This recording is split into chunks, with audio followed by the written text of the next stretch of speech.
Our first speaker is a Well alum, the Well 2022 cohort, June Rodil, CEO and partner of Goodnight Hospitality right here in Houston.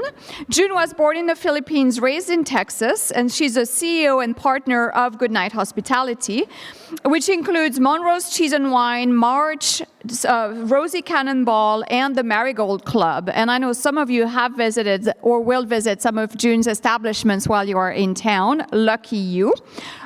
June has a long list of acclaims that includes Wine Enthusiast 2018 Sommelier of the Year, 2016 40 Under 40, and Food & Wine's 2014 Sommelier of the Year, among others. So it is my great pleasure and honor to pass it on to June Rodil.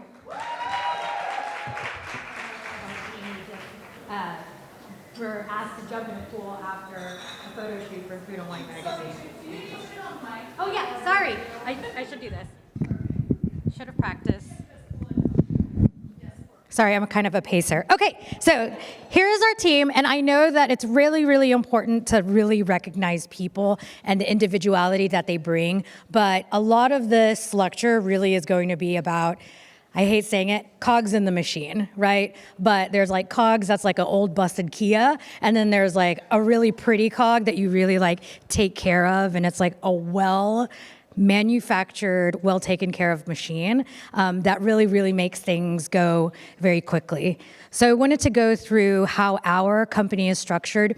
We built our company in 2019 knowing that we wouldn't be scaling a replicable concept. So we weren't really into the process of making one restaurant concept and doing 50 of them. We're very open to it, but because we are a young company, we are still quite a young company. I feel like I've been in COVID for about 50 years now. We really wanted to start as a structured hospitality group right away because it all went with a singular plot of land that we knew we could expand on. So we actually built the building in front of you and have 3 concepts housed in that building, knowing that each concept would be extremely different and knowing that a lot of the heart of our company would be a diversified set of concepts, of people, and ways to structure within each concept. So knowing that, I really wanted to build an executive team and a structured team based on being able to be nimble and to be able to say yes to opportunities that came about maybe a little bit quicker than the growth potential that you initially thought. So really it was about like knowing that I get bored very easily. There is a lot of creativity in our partnership, what the partnership brings to the table, as well as how to structure and really get people into the best positions that they could be. So going through our spaces, we started off, this is kind of a really nice jumping off point from what Carl and Mayan said in terms of like structure and entrepreneurship building. We started off with a holding company. So Goodnight Hospitality is the holding company, and then each concept, even though it's in a building or one initial building when we first opened is its own individual LLC. However, at that point in time, it was the same 4 partners. So this is a new building, a new build out. Our first concept is a tiny retail shop. It's called Montrose Cheese and Wine. It's wine and cheese retail. For those who have a 3-tier system in booze, it's a BG license, so we don't do spirits. And it's only 800 square feet. I'll be super transparent about our sales. So we're at $1.5 million in revenue from that tiny space. And then one of the biggest mistakes I ever made in my career is opening this thing, Rosie Cannonball, 2 weeks later. Don't be doing that, especially because it is completely different from Montrose Cheese and Wine. So we knew we wanted to be a hospitality group that was extremely multifaceted, but it's very, very difficult to establish a culture in 2 weeks. So we had 2 different cultures that we were trying to establish within the span of a month. It was really, really hard. And I think, honestly, we're still pacing ourselves based on that. So if you know you want to expand right away, you got to take the time to really understand that as an owner, if you're going to be part of day-to-day operations, that you want to really have the time to be in those day-to-day operations. So Rosie Cannonball, upscale casual, live fire style dining, about 70 seats, dinner only. And both of these concepts, in fact, all of our concepts are 6 days a week. We're closed on Monday in perpetuity for our day of rest and for our buildings to have a day of rest as well. Rosie Cannonball is $3.5 million a year. And then March, we opened 1 year later due to the pandemic. So we opened this building end of August 2019. We were open for 6 months, closed down. That March, we were actually to open March, and so we actually waited an extra year. So this is ultra fine dining, tasting menu only, 6 courses or 9 courses. It is not built to make money. It's built for us to have an ego, be research driven, buy really beautiful things, try to work at the pinnacle of what we want to work at. So knowing that, we had about an 8 to 8.5, between $8 and $9 million building. And I really wanted to have an executive team structured, knowing that we were going to build the building in the back right away, right? So with the Marigold Club, that's our largest building, and it's at double, essentially, our revenue for the entire company. So again, longer amount of time, but looking at that revenue stream, we were now a projected $15 to $16 million company. That being said, I am really, really about numbers of how to make things sustainable. So for kind of a very traditional salary model, I'm looking at about 10% of our salaries to go into that labor model, right? So 10% of 15 million, I'm looking at $1.5 million in total salaried allocations for our entire company is what the max would be. And I'll kind of tell you how we separate that. So this is our hierarchy chart for our entire company. So we've got our 4 locations, and as you can see, each location is separated based on what that location does. So with Montrose Cheese and Wine, $1.5 million, there are but 2 salaried people there. And then they're separated as a wine team and a cheese team. Rosie Cannonball, I'd say, is quite a traditional structure, having the general manager up at the top. We have a CDC, assistant general manager, an assistant wine director that are salaried. And then our maitre d' is actually a commission-based position that is hourly, and then 1 more sous chef. So that's very traditional in my opinion. And then March and Marigold kind of spin off based on the fact that Rosie, March, and Marigold are restaurant outlets that are full service restaurants rather than counter service or perhaps retail driven, et cetera. So the really big part of the company, I think that's very interesting, is the executive team. Prior to starting my company, I was the vice president of operations for a larger restaurant group in Austin, and I came into it as a beverage director. My background is in wine.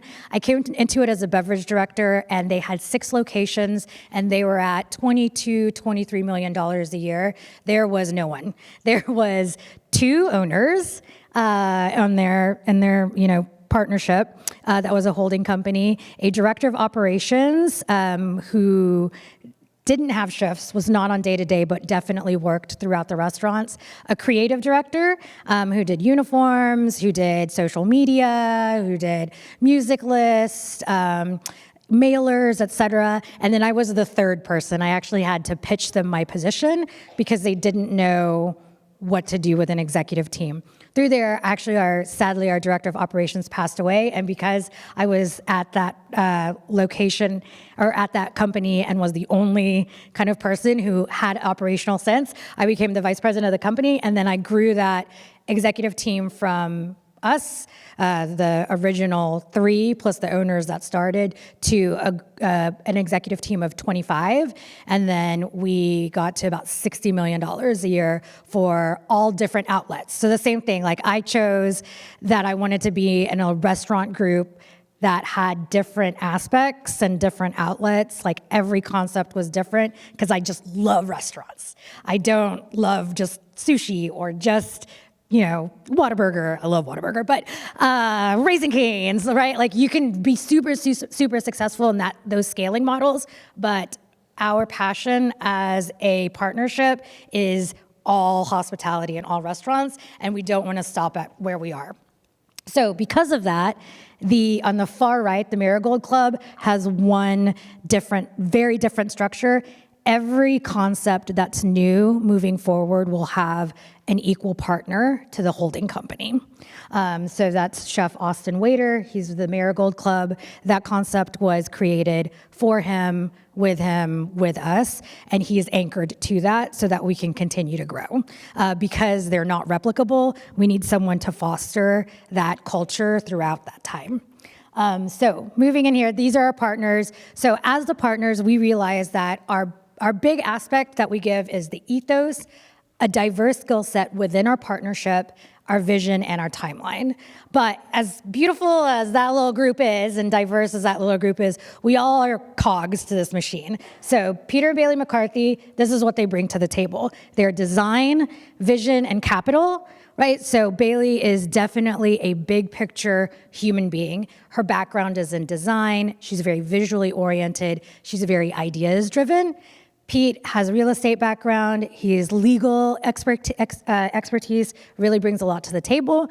Bringing in-house legal counsel, like that's a very, very big investment, and that's not something that I want to invest in right away. So that gives us a really great platform. And then also capital. So they're married and they bring the capital. And then Felipe and I are the operational partners. So Felipe is culinary and facilities, and then I do operations, logistics, and beverage with my background. Within each of these things, we all bring also soft skills, which I think is very important. Like, this is our background, but each of the four of us have very, very different soft skills. We do Enneagrams. Y'all can do Myers-Briggs. You can do astrological signs, whatever. But I think it's just important to have that conversation, whether you do that with someone like Carl. I thought that was great. That's really, really beneficial. Or just taking the time to get to know each other and say, I'm a systems builder, I'm a systems maintainer, I'm a creative, I'm day-to-day, and like the consistency of clocking in and clocking out. I want to travel versus I want to be at home with my family, right? So we all have those talks, and within our backgrounds, those soft skill sets are really transparent, and so they're able to be transparent within our leadership team. So from there, we decided to create a flexible brigade system and a structure for a single entity, and then work from there, right? And so big questions that we asked were, how do the partners interact with the management team? Is it core to us for our partners to be in day-to-day? And it is. So 50% of us are there day-to-day. The other 50% are there looking at a bigger vision. Is the general manager responsible for all departments? That's very big, I think, whenever you have a culinary person and perhaps an operational or front of house person. Felipe is definitely culinary. I'm definitely beverage, front of house, and hospitality. We both are day-to-day and operational and very, very logistical. So we decided that our general manager, in order to grow, is going to be the lead at each position, or sorry, each location. From there, what's the projected revenue of the concept? So this is where we get budgets and to be able to build our executive team. So we take what our projections are. So a lot of the very beginning of our company is numbers and what we want to do, like what we want to do numbers-wise, what the price per person average is, what our entrees are going to be, what we expect people to order, how we're going to train people to order the way that we expect them to, so that we can get to that bottom line, so that we can get to the amount of people we want to be on the floor versus going towards the vision of what the company wants to be. From there, how many bodies and positions? And then, do you replicate or do you support other concepts, right? Do you replicate the structure of, say, a Rosie Cannonball? And so do you want to say, all right, this is what I need for 70 seats, 200 seats on a banging Friday, Saturday night, right? And $15,000 on a Friday, Saturday, et cetera, to be on the floor on one given night, one given week, one given month, one given quarter, one given year. And do we replicate that? Or do we adjust that? And based on that, how does our executive team grow? So going back to the executive team, which I think is probably my biggest strength, is figuring out how they support each other, right? So on everything until accounting is an operational executive team salary. And so that is part of that 10% that I talked about. Those are people that are in the restaurants, they're working day to day, they have shifts, they're able to close or open the restaurant. We can clock in the time that they're actually going through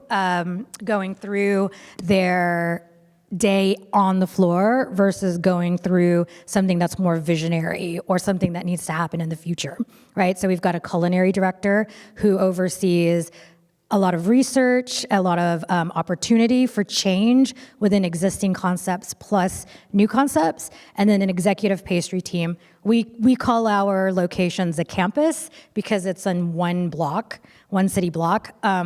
It's not always going to be like that, so we have the opportunity to expand regionally as well. Then we have our director of operations, whom our beverage director reports to. And then from here, I think this is what's important. You've got accounting, our creative director, and our facilities manager. Those are not salaries, in my opinion. We actually create those as professional fees because you can actually outsource those if you want to hire someone that you don't have in-house yet. And also, we bill them out for other restaurant groups, right? At an hourly rate or as a support rate or at a way to bring in revenue to support their salaries as well. So they are not inexpensive. They are likely more expensive than what a salaried manager would be. So the way that we actually brought them in is we either did one of two things: specialized degrees, where we decided that the partners would actually take on some of their salaries for some other diversified revenue. I have a wine label, Pete and Bailey have other companies. We have a facilities manager that can deal with other buildings that the business partners own. So part of their salary is actually billed out. And then we also bill them out to other companies. Because truly, if you had an accountant, it would be project driven, yes?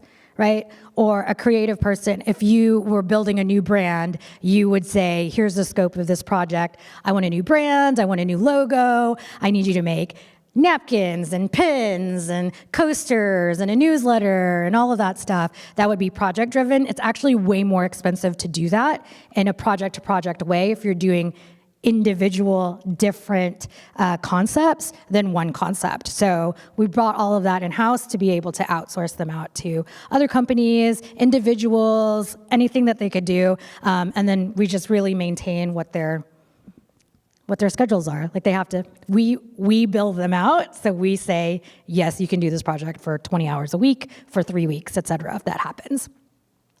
And then we also have a mouth for growth. So from this concept forward, we want to do a partnership for each standalone new entity. Again, it's about culture building. I know that I can't be there all the time. Felipe, my business partner, who's our culinary leader, he definitely wants to be home. He has a son, he has a wife, she works at NASA, go NASA.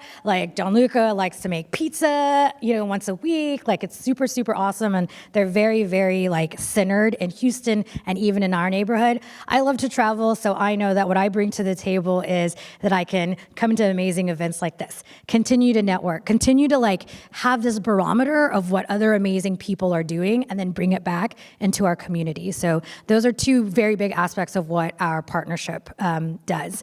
But we want additional partners in there, because our dream is to bring in new people who may not have the opportunity to learn how to do this, but also because nobody called us when we were young to be able to do this, so we'd like to end up calling people and saying, hey, you want to do this thing with us?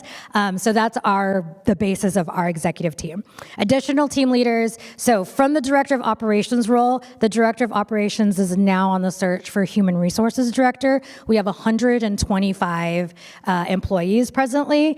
When I was at my previous company, there were 700 employees that I was in charge of, and I did not get approval to hire a human resources director.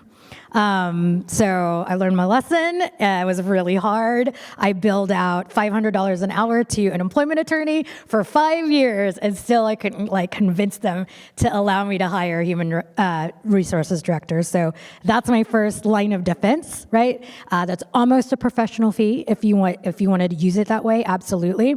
And then special projects within developments, regional directors, so if we're expanding in different markets, which is our next goal. And then from our accountant, right now, I highly recommend this. If you cannot afford a human that is here with you as an executive assistant, if you own something, a virtual assistant is gold. Does anyone have a virtual assistant? It has changed my life. 3 months now, and she has changed my life. I knew when I was supposed to be here today, rather than ugh. But you can do that, and so we've actually taught her how to do bookkeeping, personal assistant, but we do need an actual human with accounting background who wants to be an accountant to do payroll. And then from our beverage director, we will split into a wine director versus spirits. And then from our creative director, we will add in a social media manager or content creator. Because our creative director is a creative. He is like Don Draper. He's not like the person that manages Don Draper. So there's usually 2 different creative styles. And then a facilities assistant. And then we also already know what we want our C-suite leadership to be in the event that we get that big. Our next big hires, so at $15-16 million, my projected next hire would be probably at $20 million for 2 big executive leadership positions. And that's it. That's all I got for you. So hopefully that was okay. June will be back for questions. You will get all the decks also for any of you. After the summit is over on Wednesday, you'll be getting an email with a PDF that has all of the PowerPoint slides, lots of follow-up, a survey to fill out, all those kind of things. And then June will come back after Tiffany's presentation for questions to the 2 of them. So our next presenter is Tiομμany Derry, owner, chef, and founder of Tiομμany Derry Concepts. And she's also the co-founder of T2D Concepts, the hospitality group behind Roots Chicken Shack, Roots Southern Table, Radici Wood-Fired Grill, and Chef Tiffany Spice and Apparel line. Tiffany's enthusiastic personality has led to many television appearances, as I'm sure you all know, on shows such as MasterChef, Chopped, Chop Kids, Top Chef, The Great American Recipe. I'm not going to read that whole list because it takes 3 lines of Tiffany's bio. You have the bios now. Read that for yourself. And fueled by a spirit of service and a deep-rooted hunger to drive social change, T2D aims to bridge the gender and racial wealth gap in the hospitality industry through the power of good food and meaningful dialogue around the table. So Tiffany has a wealth of information to share with us, and I'm so happy she's doing it today. Tiομμany Derry.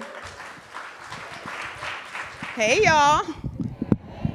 I'm excited to be in Houston. I used to live here, and I'm from Beaumont, Texas. So some of y'all that are from this area, Beaumont's like an hour away and really close to Louisiana. So I'm always happy to be here.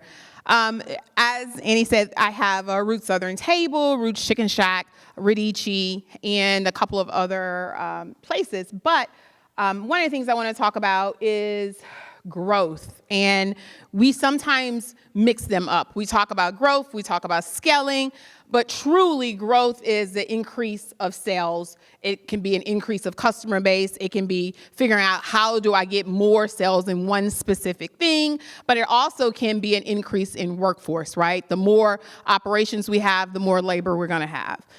Growth requires more effort in an investment. Sometimes when we are small, we may have bought, I'll give you an example, I bought a fryer for Roots Chicken Shack. We are home of the duck fat fried chicken, okay?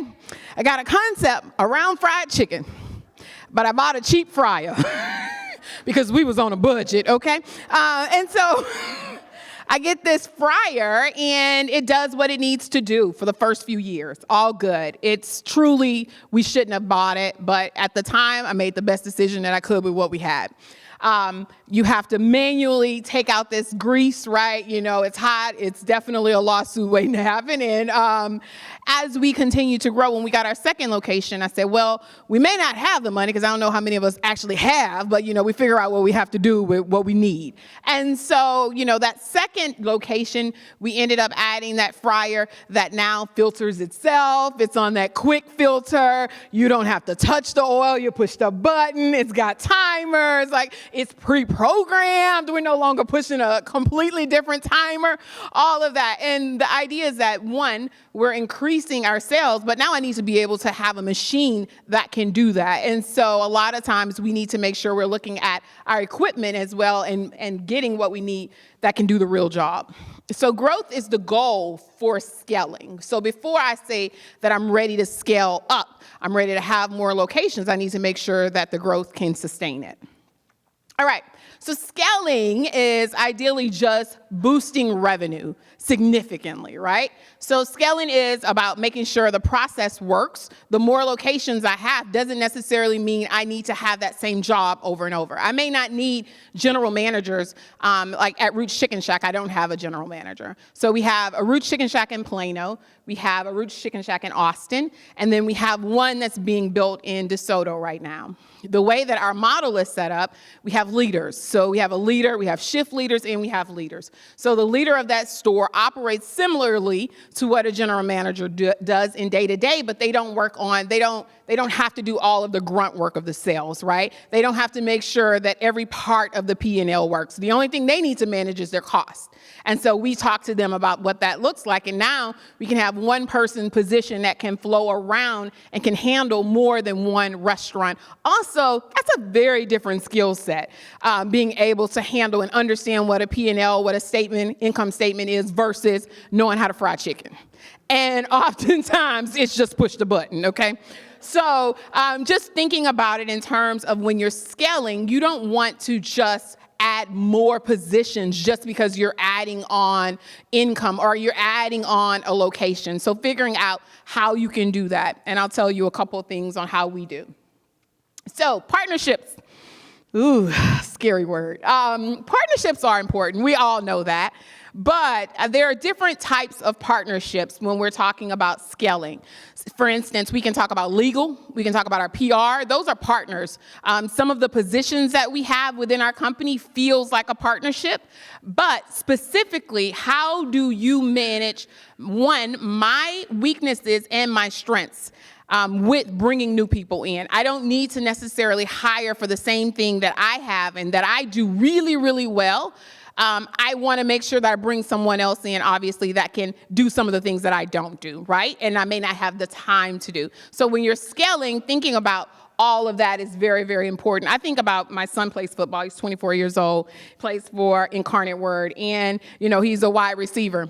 And so, you know, wide receivers are different from the linemen, right? You have all of these different positions, quarterback. And so when I think about the restaurant, I think about what's important, what do I need in order to make the sales that I want to make, and how many different positions will that require? I also think about, one, what am I going to need from my partners? So funding may be one, legal team another, technology and PR, could be marketing, could be many different parts of our business.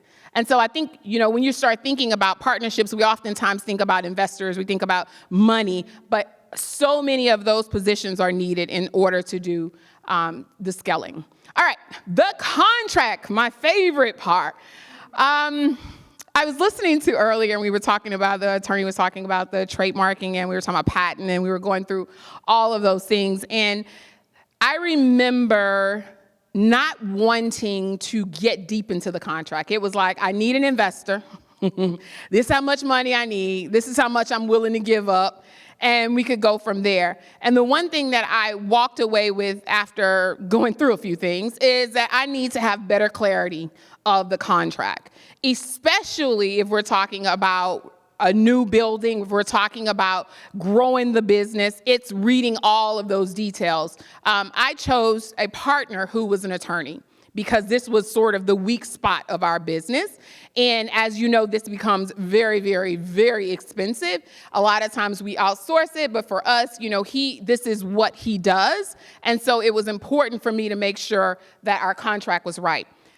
We say that, but we don't often make sure. And I'll give you a couple examples. One, we opened up Roots Chicken Shack, and Roots Chicken Shack, our first location, was 329 square feet.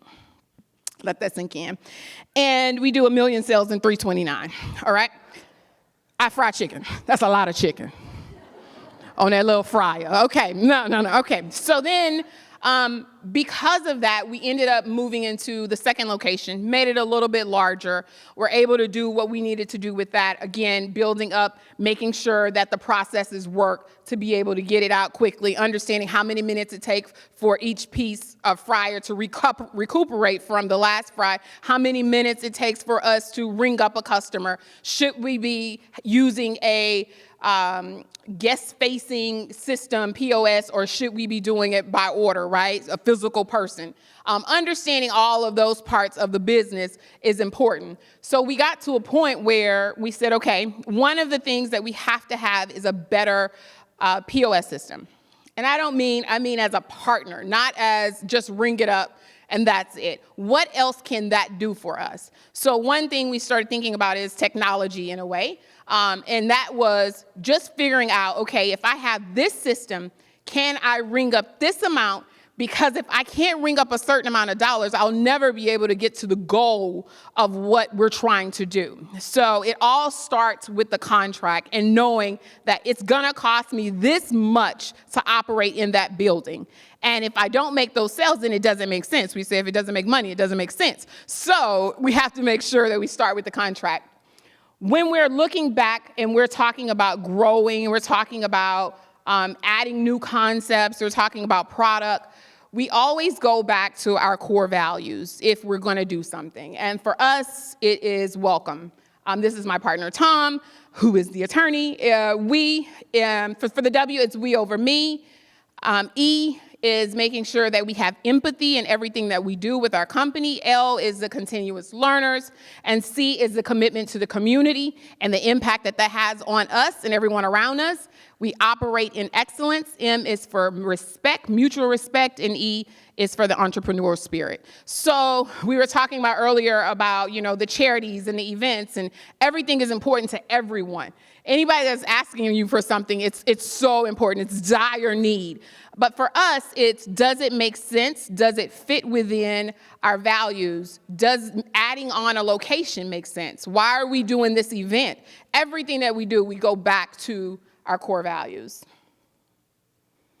Mindset. So an employee mindset versus an entrepreneur mindset. So as an employee, it's like, when do I get my check? Is my hours right? My salary is this. I work this amount of days. That's how many I'm paying for, and that's it. Obviously, for an entrepreneur, we think about things very different. We are the last ones to get paid, and we only get paid if there's something left in there to get paid with.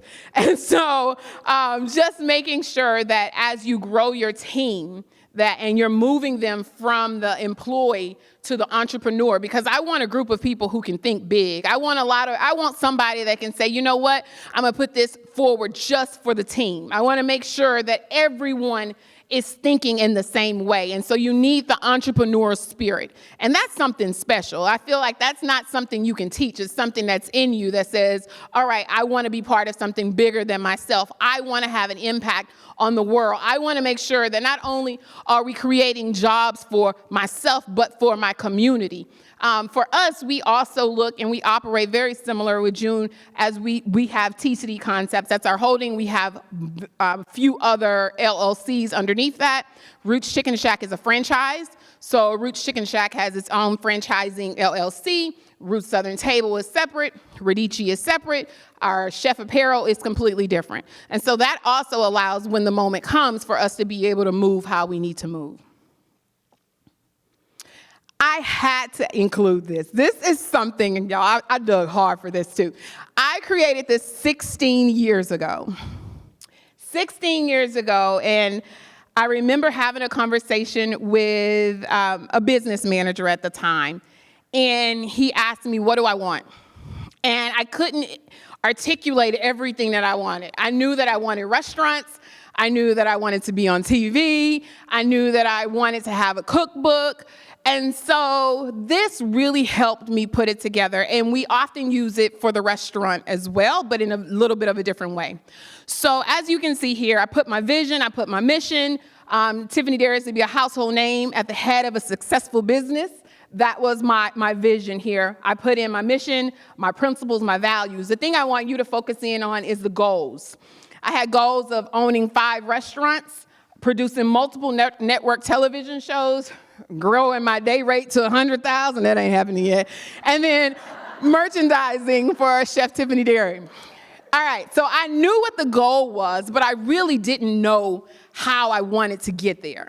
So it was important for me, one, to identify my partners in that. Who did I need? What did I need in order to get to the goal? And what's the action that needs to take place? For instance, for the action of the own 5 restaurants, I needed to find a partner, or a partner that I felt like I could grow into those 5 restaurants with. Why 5? It was just a number that I felt like I could control. But now I notice that that's me thinking on my own, right? So, and then again, the TV, the book, the merchandise. So sometimes we have these goals, we have in mind what we want to do, and it feels so big, and we don't know where to start. And so by mapping it out with what the actions need to be, or what you think some of those actions need to be, sometimes gets us to our goal pretty quickly. All right.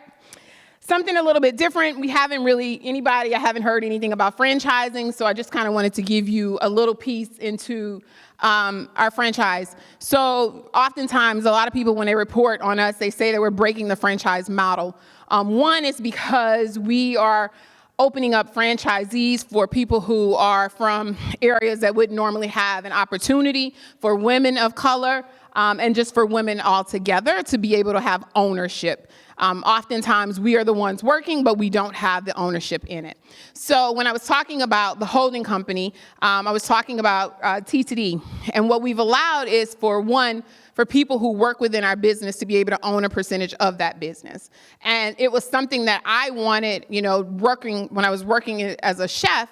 It was important. Every day, all day, I'm the one in there. And so I wanted to make sure that the people who worked with us, one, we could retain them, because if you're part of something, you feel good about it, you work really hard for it, but also for them to share in the profits.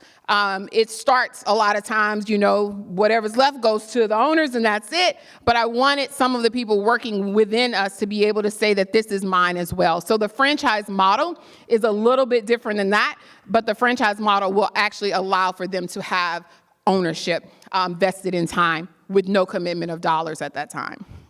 Okay, so the way that our company is set up, there is no investors. It is myself and my partner. Very different from a lot of restaurants. We don't do any conventional funding, so that meant that we don't have any large loans. We have no angel investor. How in the world did we get 5 restaurants right now? I'm sure you're wondering. So we started thinking outside the box. And what does that mean? It means that now, instead of saying, I'm going to give you, 10% of our business for $50,000, now we need to figure out how we make that happen. So what we started doing was we started talking to the cities. All of my restaurants are in the suburbs. So, for instance, went to Plano, went to DeSoto, went to different parts, and we said, okay, who has economic development funds? Every city has economic development funds, and oftentimes they're not tapped into. This is similar to a grant in a way that it doesn't cost you anything. You need to operate for a certain amount of time, obviously, or you would have to pay certain things back. So when we opened Roots Chicken Shack, and I'll just give you a brief story. Where am I? Okay. Roots Chicken Shack, we had another small place, and it ended up not working out, but we ended up meeting someone that put us in Roots Chicken Shack. Roots Chicken Shack was such a small 329 square feet, it didn't really cost us much to go into it. In that moment, we invested our own money, and that's kind of how we got started with Roots Chicken Shack. Because of Roots Chicken Shack being open, we got another person that was walking and enjoyed the food that we were producing, and they happened to be a part of HEB. HEB said, we'd love to have you in Austin. And so then we opened up a Roots Chicken Shack inside of Austin at HEB Mueller. Again, limited amount that was needed to be able to do that. Mind you, before all of this, Roots Southern Table was really what I wanted to open. That was the main one I wanted. But I had to go a different way, and we opened up Roots Chicken Shacks first. Roots Southern Table came about because many people were going to Roots Chicken Shack, so we leveraged that opportunity, talked with the city of Farmers Branch, which is the city that we're in, said, okay, what kind of economic funds do you have? They said, we have this. We went, talked to our landlord, okay, what kind of deal can you make here if we come to your city? Oh, you don't have this? We'll do it. All right. And so then, again, same thing with DeSoto, same thing with Addison. So that's really kind of how we set up and how we have become a powerhouse in those cities, which is obviously amazing for us without needing to put in so many things. I was talking about all of the construction. It's something I enjoy doing and I love building out. A few of our brands. So one of the ones that we didn't talk about was my Chef Spice, which is SHEF.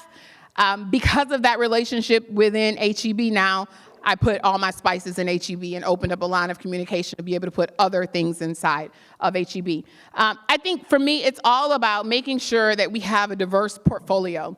If, God forbid, anything happens similar to what has happened in 2021, we won't be putting all of our eggs in one basket, you know? We have restaurants, we have fast casual, we have upscale, we have our Chef Spices. I have a partnership with American Airlines, so we are in the restaurant there, in the flagship location.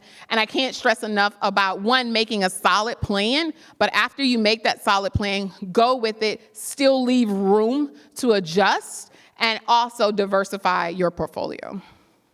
That's all I got. Hope y'all enjoyed it, but I'm here for questions. And then we'll take questions from the audience for June and Tiffany. Do we have? Oh, yes, and virtual assistant, yes, I have two of them. Yes. I use Teams, T-E-E-M. And I particularly like it, but it's a little bit more expensive. I tried to go to one that was in the Philippines because I'm Filipino, but they're 14 hours ahead, and I just felt really bad about having someone work.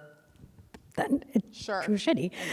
So this company is in Central and South America, and my assistant lives in Buenos Aires, and so she's got the same time zone as me. So I thought that was important. I need my phone. I remember the company now. It's been a few years. That's not mine. T-E-E-M, so team without an A. Mine is US based. So sorry. Go ahead to the next, and then I'm gonna be ready. Yep. Which is Philippines-based. They work on wherever your time zone is. What is it? Mind Maven. Oh yeah, I've heard of them. Maven, yes. Oh yeah, I've heard of that. So Montrose Cheese and Wine is 1.5, Rosie Cannonball 3.5, March is 3, and Marigold Club is 8. I like those. And then Tiffany, what's your average revenue per each area? Yes, each of them are different because obviously one is Chicken Shack, but Chicken Shack is about 1. The other Plano location is about 1, and Austin is a little lower. And then Roots Southern Table is about 5, and Radici, which is new, is projected to hit 6.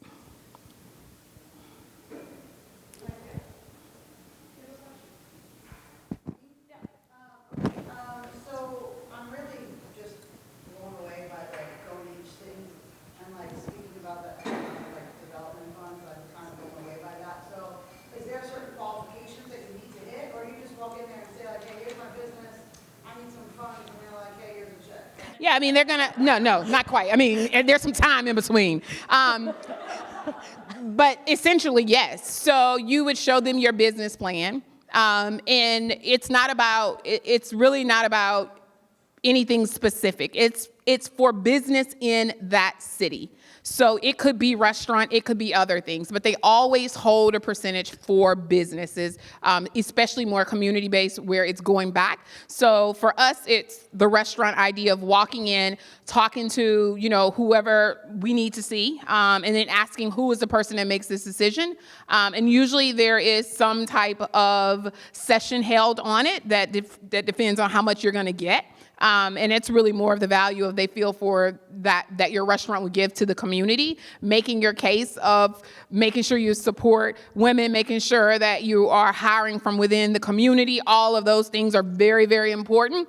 And then they make a decision. Majority of the time, I've had a couple friends now that I've told my little secrets that are doing it as well, and they are getting money. It's not a just because I'm on TV type of situation. Developmental thing, right? So it's building out. It's not like, oh, we have this existing business for 5 years, but we're struggling. It's new.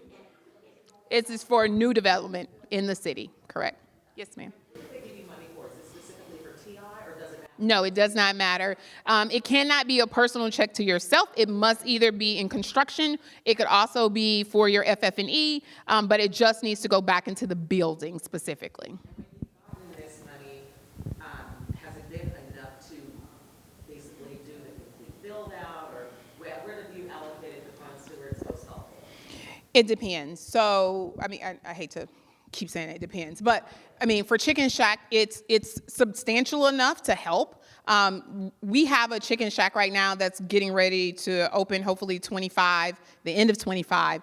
We bought the land, and then we ended up, there's more to it, but we bought the land. The actual space itself, we took and we divided up into 3 spaces. So one of them, we talked to the city about, okay, we feel like this could be an entrepreneur's part, and everyone's always looking for how do we do that, and pitch them with an idea. A lot of that money was able to really, really help with build out. It didn't cover all. It's also my first drive-through, so there are some things there that's different. I know, well, can we get a little, my drive-through. I got a drive-through coming. Okay. Wow, that's so cool. For a Southern Table, it was helpful. It wasn't enough, but it kept me from going to have to get a personal loan. So that was the difference. And you go into the suburbs specifically because it's easy, well, not specifically because, but one of the reasons being you find it easier to get that money in the suburbs in a place where they need you more than like. I wouldn't get it in a major. If I said I live in DFW, right? I live in Dallas. I wouldn't get that kind of money in Dallas. We've already tried. It's much easier to get in the suburbs. But personally, we love the suburbs. There's a need there. There are people that live there. So it's a balance, and it works for us. And for us, Farmers Branch, we have 2 locations that are just a 2-minute walk from each other. So we don't own the building, but they're right there. So we share a lot of that labor as well. And we have a third going into that as well. HEB.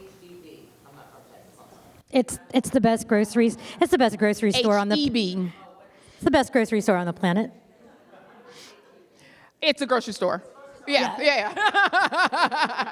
And we have the vice president of consumer engagement in the breakout, in the other breakout. It's literally the Best best store grocery store ever. on the planet. That's when I was actually really miss HEB and get stuff.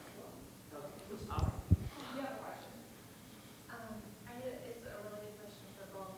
So, June, do you ever worry about like your businesses like competing with each other, being in the same location? And then Tiffany, do you ever get nervous about not being in the heavily urban area and getting enough business to sustain yourself in a smaller market? I think that's a great question. No. All boats will rise. I actually am very sad. We actually are on this really wonderful strip on Westheimer in Montrose, which is a great neighborhood. And there used to be more restaurants like pre-pandemic, and a lot of them closed. And so now there are actually more restaurants that are happening now. So it's almost like getting this extra jump of revenue, honestly, because people are invigorated by the neighborhood. I love seeing new restaurants pop up around us. I think it's the best. Yeah, I agree. You know, people had the question for us when we were opening, being that it's just a couple doors down. But if you're going to East Southern, the odds are you're not like, oh, wait, let me change and get Italian in this moment, unless you can't get in and you make your reservations, which I hope you would have. But you know, ideally, it doesn't influence that. The suburbs are full of people. It's not that we're less. I mean, our traffic counts are still extremely high. A lot of the things that we're looking for, if we were to go into Dallas proper, we're still getting. We are 15 minutes from downtown. We are 15 minutes from pretty much Frisco or Plano as far as you're going to go with some of the locations. So it's picking the right location in the suburbs. We're also 1 minute away from the freeway. So, you know, having some of those are very, very important. And it's been successful so far. I mean, I would worry if there was like another restaurant exactly like us that was like, you know, had the same ingredients. Like Tracy is right next door at Hugo's, and I love it. A, I like to go and get a margarita for lunch and hide from our team. But like B, it's completely different. And then I see them growing as well as we're growing. Like it means that neighborhood is really working. Girl, you see, I got off focus. I got off focus. Do you plan to step into other states like Florida? Question for me. See, this is why I got off. Okay. Yes, we are setting up right now franchisees in different states, but for us, it was important that we first started at home to really just make sure. It's been a couple of years of figuring out the franchising, and anybody that's done it, the FF&Ds are crazy insane, which means that you have written every aspect of your business to where a person can literally read it and operate it. Now, obviously, comprehension is another thing, but it took a lot of work to get there. I'm thankful, you know, for my partner Tom, who really took on majority of any of the legality part of it. But when it came to processes and operations, that's more of my area. And so we just want to make sure that we're ready. And I really want to get my drive-through going first, because I feel like there'll be some things, you know, I've never worked a drive-through. I can't wait for the day where someone pulls up and I said, hello, welcome to Chicken Shack, Tiffany Derry here. How can I help you? And so I just want to make sure we work on all that first before we move in. But we have a plan for 2026 already. Yes. How do you envision the new partners fitting? Like, what is their primary role, and how do they kind of collaborate with that level?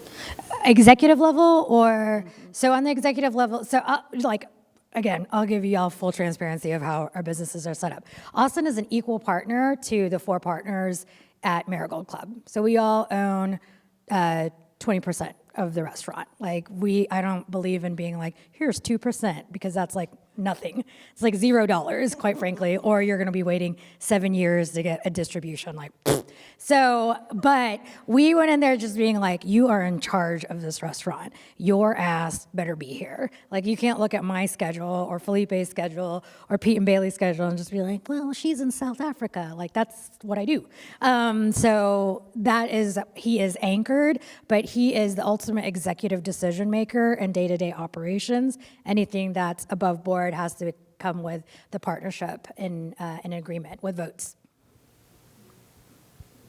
Do you have your specific outlets, since they're all so different? Mm-hmm. Do you consolidate like some of those like marketing? And I know you said that you use like other people for that, but do you pay a fee up into the? Yes. So, yes, really good question. So certain things, for instance, like I'll use electricity, for instance. So the holding company actually pays an electricity bill every month, because I don't want to take the time, like if our accountant doesn't have the time to like separate it by the matrix that I give her right away, like it's paid for and done. So there's certain bills and certain professional fees that our holding company pays immediately. You can also, there's different ways to do this. You can also pay your holding company a managerial fee as well. So for my previous companies, we did anywhere, depending on the location, from 3 to 8%. 8% was very hefty. I did not like it, but that's what I got pushed into. So 3 to 8% managerial fee of profits. Net profits went back to the holding company as like an executive team fee. You can absolutely do it that way. You can pay by the hour. Like if you have a designer, our creative director is a graphic designer. If you want to bill it out, like $125 an hour, or however you want to do it, project to project, or a project to project outside of a day-to-day scope. Like our creative director does all of the drop cards, and I require one drop card a month with a refresh, right? That's part of the, like, you know, and then your checks and something visual. That's just part of our thing. We require them to do photos once a week, right? I was like, you are creative, but you're not a professional photographer. I would like to pay for this photography class for you and buy this $5,000 camera. And this is the best $5,000 I ever spent, because it costs $5,000 for one day of work for a photographer, or something like that, right? Depending on your photographer. So I got that once a week, right? At every concept, and each concept he's got a Google sheet, and I say, these are the photos that we need. Thursdays from 2 to 4, he can hit everybody gets a photo done, it's dropped into a shared album. So that's just part of the professional fee for the company. But if we're doing a new concept, there's a whole project deck that they need to do. Branding, logo, like vision of social media, like talking to our PR team, the pace of social media, which media outlets we're gonna do, like what kind of imagery, how many different logo Pantones, all of that stuff. That's like project-based, and I put that into the pre-opening project budget.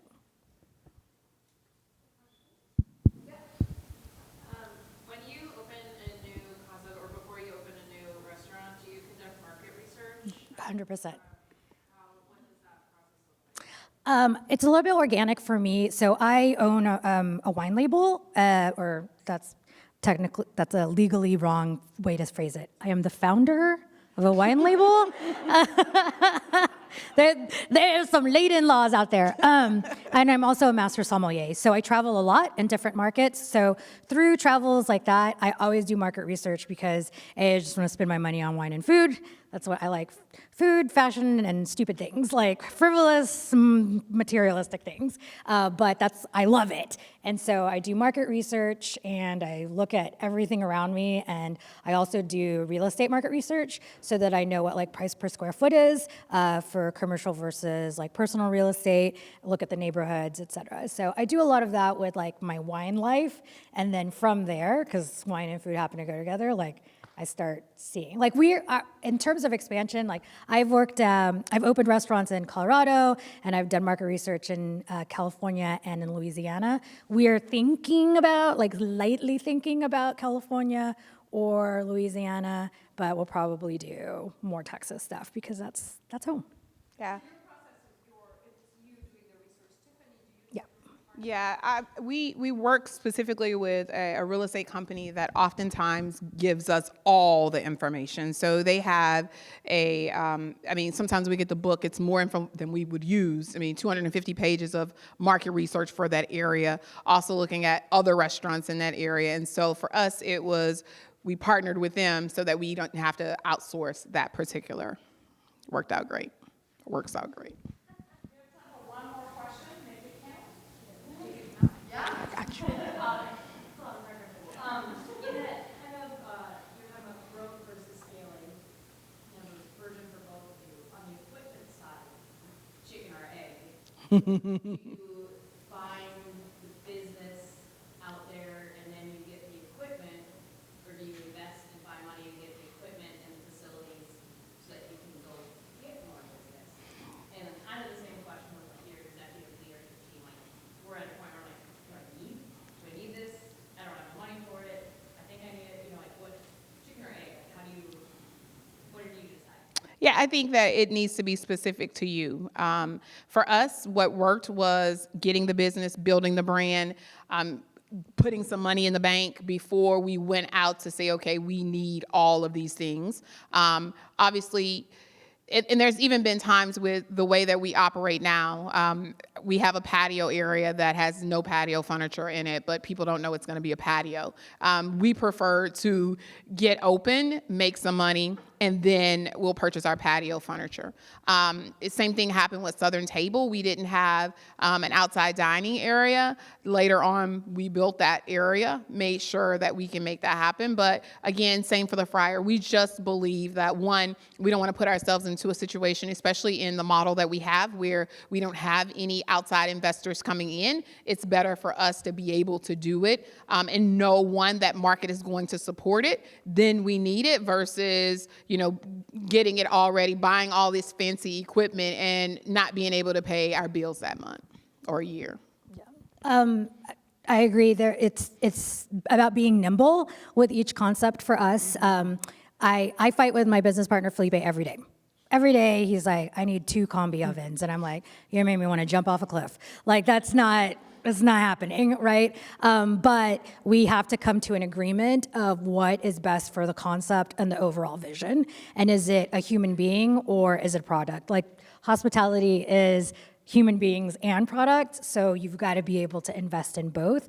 You just have to understand like what you're lacking in now, right? So at the genesis of a project, we put a wish list together of whatever we want, right? Like literally whatever we want. I want a jade suite, and I'm like, no, You're never gonna get that, buddy. But right? okay. Like, and he got one, right? He got one, and then I was like, never again. Let me tell you why this is a bad idea. No, we're willing to try it out, but we put an amount of what that can be, and there is also an investment amount of like, could this have been better by employing a better cook, right? Because there's no right answer. I've worked at places with no Paco jets, no rationales, like whatever, that hand crank ice cream machine. And I'm like, can we get you like a Paco jet? And they didn't know what it is. So there was no need for the investment of the equipment, but there has to be a balance. Again, full disclosure, the company that I worked for prior to this is McGuire Mormon. They're very design heavy in the front end, right? It is like the nicest, most wonderful shit in the front end, but there was like no space in the back of the kitchen. Like I never had an investment seller before now. And if you want to go in saying, I want to have a grand award winning wine list one day, but you don't have a seller to house it, you're always going to be chasing that dream because the dollars after the initial capital investment are slower and take way longer amount of time. So I ask for everything I can first. I put 20% on top of what I think my capital contribution needs to be every time I open a project. Preserve. Time, etc. is the virtual assistant company. Time, etc. Yeah. Great. Thank you both so very much. Really incredible. Megan.